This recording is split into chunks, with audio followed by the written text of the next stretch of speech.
This is my grandma, Mary Jane, and she's looking tired today or not her best, right? That's right. Okay. So tell me stories. In 1938, I was 9 years old, and I went with my parents to Austria, and I was very unaware of politics or what was going on in those days with the war and with Hitler taking over one country after another. But when we were in Vienna, where my father had gone to spend some time at the Allgemeine Krankenhausen, which was a famous hospital where he was studying, and we were staying at the Imperial Hotel. And the first thing I remember about Vienna and asking my parents about it was on this big, beautiful street where the hotel was situated. There were many stores that were boarded up. All the fronts were all boarded up, and there were swastikas. I didn't know that was the name for them, but they were these designs in black painted on the wooden boards that were bordering up the windows and the doors of the. And I asked my parents what was there, and they said those stores have been closed by the Nazis because the people who owned them were Jews, and they don't like Jews, and they've closed their stores. And I remember I thought it was a puzzlement.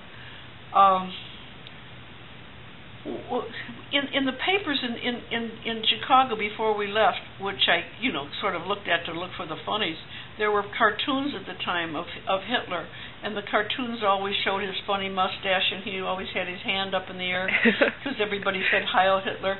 And so I remember I was in the hotel room, and my parents gave me some crayons and told me to draw, and they gave me the paper bags for the closet that people put their hats or send their laundry in at the hotel.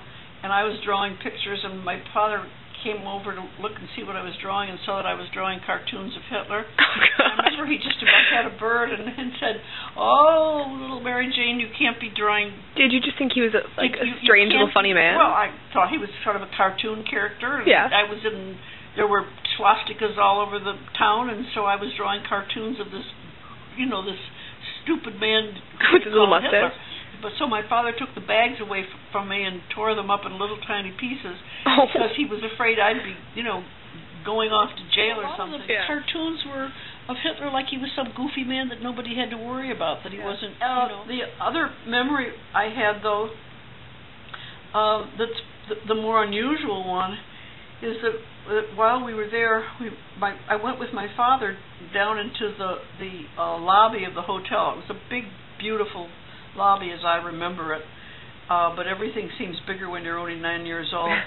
Anyway, my father put me in a big red velvet chair in the lobby and said, when we were sitting there talking, and then he said, "Stay here, I'm going to buy," I don't know, it was a cigar or cigarettes, and the counter for the cigars and cigarettes was across this big lobby floor. Mm-hmm. And he said, "Stay right there, and I'll be right back."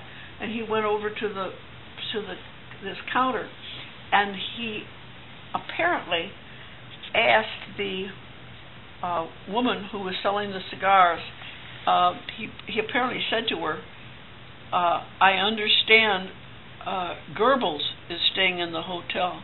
Now Goebbels was the minister of propaganda for Hitler, yeah. and obviously a terrible man who caused no end of problems and suffering and terrible things for millions of people. Anyway, so my father probably didn't want me in on the conversation, so he'd left me in this chair. But he said to her, "I understand Goebbels is staying in the hotel," and she said yes. And my father said, "Do you ever see them? Do they ever come through the main lobby to go in or out of the hotel?"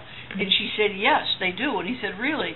And she said, "Yes, as a matter of fact, that's the man standing next to your little girl with his hand on her head." And that's my story of my day with the Nazi. It was unusual that we were there. Now I tell people that I was there in 1938. I think they think I don't remember it correctly.